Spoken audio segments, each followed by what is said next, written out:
This is the video for the Summer Games assignment, assignment 4.2, the second assignment in the tabs section.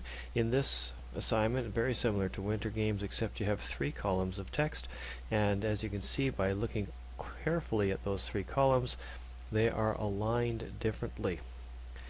The city column in the middle is aligned on its center. So right here at 2.5 inches on the ruler, you can see that each of these items, each of these sections of text, or text strings as they are known, are centered at 2.5 inches on the ruler. And you can see down here at the bottom there has been placed a what is essentially a center tab to give you a hint of where that center tab goes.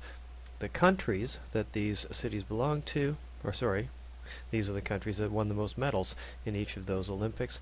They are all on a right tab, and you can see it's the right side of each of these text strings. The right side is lined up at 5 inches on the ruler.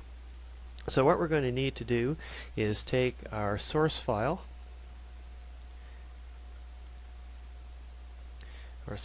here, and we're going to have to select all of the text. And if we don't select all the text, we can run into some problems. So we select it all, and we have to place 2 tabs in here. One is going to be our center tab at 2.5, and the other is going to be our right tab at 5. So let's put in a tab at 2.5 and a tab in at 5. And even though those are both left tabs, and you can tell because they look like little L's, if I double click on one of them, you can see that the 2 tabs are shown here. And they are left tabs with no leader.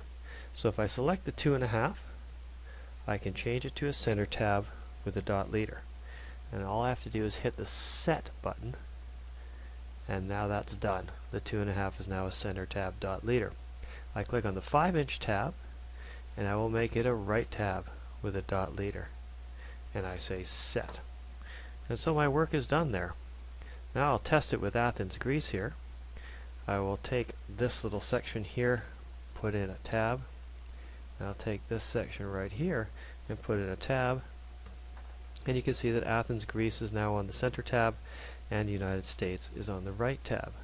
So I could go through it all, but we know that we can use the replace command to speed our job along quite a bit.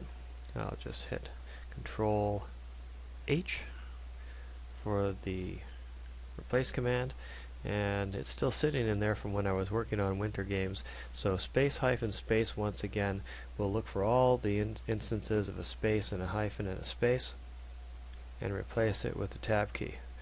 Replace all. 55 replacements were made. Do I want to search the remainder? Sure. Alright. Do I want to search from the beginning? Enough already. Okay, let's close that. And we can see that the document is pretty much set up the way it's supposed to look. I see England turned into Endland. There we go, England. Now what we don't have on here is the headings here, year, city, and most medals. The way to deal with that, because 1896 is at the top, and there's an empty paragraph here. Note that I didn't put those tabs in the empty paragraph. There are no tabs here, and on 1896 there are. If I click right here in front of the one for 1896 and hit enter, it will create a new paragraph here with the tab settings. And the reason I did that, well, it just makes it a whole lot easier. So I'll type in year, and I can hit the tab key and type in city, and hit the tab key and type in most medals. Now that's not perfect. I would like each of these underlined, so and it looks bold too. So Control U for underline, Control B. Just double click on the word city, Control B, Control U, and I can't double click on that, it's 2 words. Control B, Control U. Now the only thing I have to do is get rid of this dot leader on this first line. So make sure that my cursor is in that top paragraph, double click on it. I'm going to make my 2.5 no leader, set, and my 5 no leader, set. And there we go. Our work is done here. Good luck with yours.